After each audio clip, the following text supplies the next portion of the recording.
Happy holidays, everybody. Welcome to Greg's Beer Reviews. Let's go see what's in the fridge today.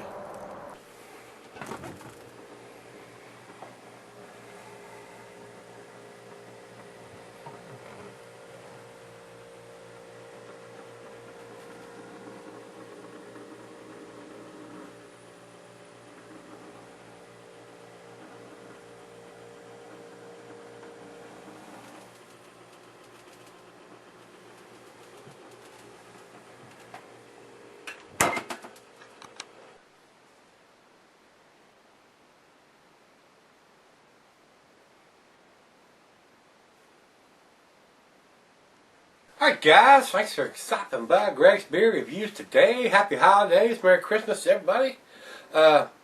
This beer here is La Roja. Let me read off the bottle here. Brewed and bottled by Jolly Pumpkin Artesian Ales, LLC, Dexter, Michigan.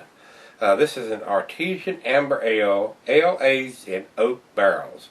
Barrel aged and bottle conditioned. La Roja, an artesian amber ale brewed in the Flanders tradition, deep amber ale with earthy caramel, spice, and sour fruit notes developed through natural barrel aging, unfiltered, unpasteurized, and blended from barrels ranging to over a year in age. Truly an ale of grace and distinction. Please enjoy our beers in good health. Cheers and mahalo plenty. So, right on the back, it's got a big label on the back. Blend 9, bottled 6/20/2011. I mean, if that's all you do, you can do is just put a little sticker on the back of it with the date it was bottled on it. I don't have a problem with that. If it costs a lot of money to put the date on this label, just have a machine or somebody, boom, boom, boom, put those. I mean, they went the extra mile to let you know that when this beer was put in the bottle. And this is a kind of a sour, wild ale, and I'm not much into the sours, but I'm already going to give these guys a thumbs up because they put the extra sticker on there to tell you how old the beer is. So, can never go wrong. It's a win-win for them, win-win for us guys. The style of this beer, like I said, the beer is American Wild Ale, 7.20 ABV on this one, guys. Year-round serving says here on this. I've not seen this before. I picked it up at Vintage Cellar, so like I said, I'm not into the sour beers and stuff, so we'll see how this one goes. The food pairings, the cheeses are peppery, Monterey, pepper jack, your more pungent cheeses, even Gorgonzola and Limburger. The glassware is the flute, the oversized wine glass. I have the Duvel glass with this one, guys. And it says it can be cellared for extended period of 7.20. I don't see where that would hurt a thing. And I don't see any other notes that we need to know about, so without further ado, oh, watch out there, fool. Alright.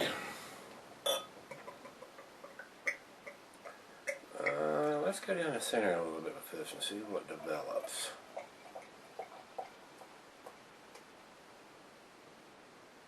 Alright, we're not going to fill it all the way up there. I'm going to share some of this. This is a big bottle here. Alright, wow. This is a unfiltered, unpasteurized, so as clear as that poured, I'm thinking there's a whole lot of stuff in the bottom of that bottle that's going to really change the way this looks.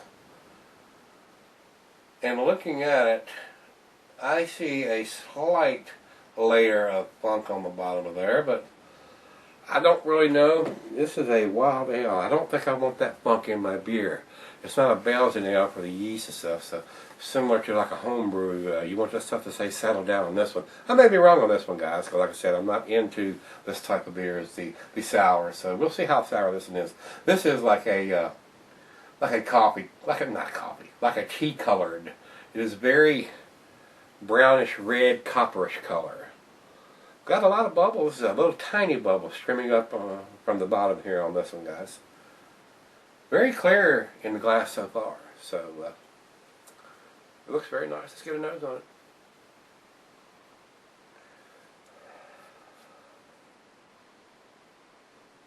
And it has a sour, fruity, much like a, I've not sampled a whole lot of lambics. Maybe I probably not had more than 1 or 2 or 3 in my lifetime. So, but I've got some down in the fridge I need to review because I've had them in there for a year or two, and I hope they they sell her well. We'll know shortly because I'm going to probably do those in January or February. I'm going to get them out of the fridge and make room for some better beers. So I'm not into the lambics or not. Not that I know of, so let's see if this changes my tune. I'm getting a little sour fruit there. It's got a very sour smell, like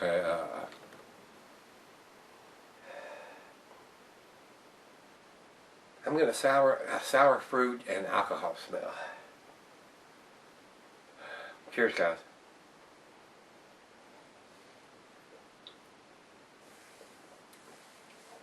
Wow, that is sour. That is definitely not my style of beer at all. Not what I'm looking for. That's almost like, almost like a fizzy wine to me. Very sour, like a sour wine would be.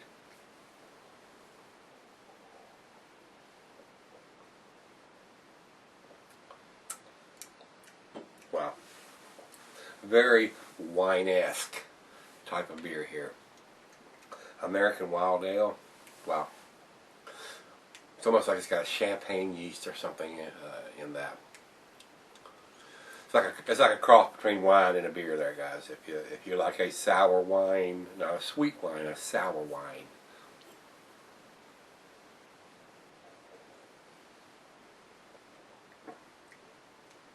Yes.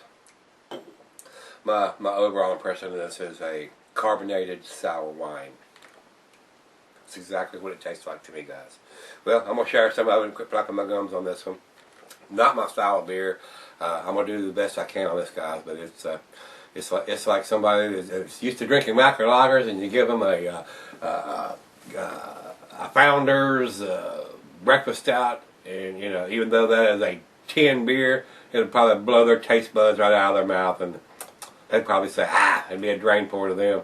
And this is not a drain pour, I guarantee you that, but it's definitely not my style of beer. It's a little too tart, a little too sour for me. So, guys, stick around, be right back. We'll see what this one gets. Alright, guys, thanks for sticking around. Got just a little left in the glass. Definitely not my cup of tea.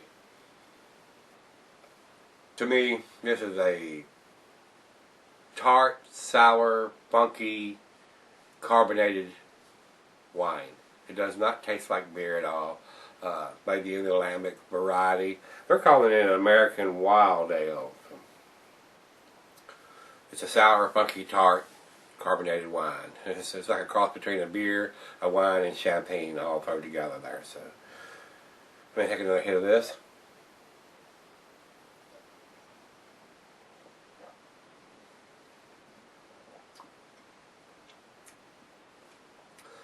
If you're a sour fruit or a sour candy kind of guy or girl, you may like this beer. Definitely not my cup of tea. Final chug.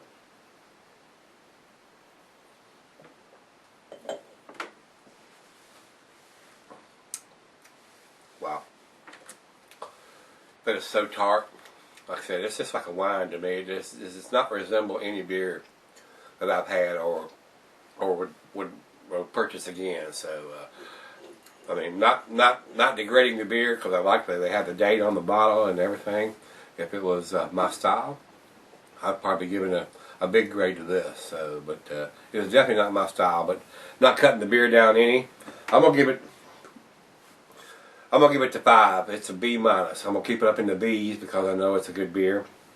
Rate Beer has this 99 overall, so somebody there was really impressed. And 87 in the style, so that's pretty good marks from these guys. And Beer Addict comes up with a B plus, and I probably should rate it a little higher than I am, but it is not my style, and the wife doesn't like the style either. And she's a wine drinker, but she likes the sweeter wines. This is pretty tart stuff, so definitely not my cup of tea. And I think Carly told me this was a sour beer. Not into the sour beer. Sorry, guys, not my cup of tea. If you are, I apologize. Didn't do nothing. Didn't blow my hair back. Of course, I got a hat on. Ha ha. As always, guys, rate, comment, subscribe. Give me some comments back on this one. And come on back tomorrow. Let's look at the fridge together.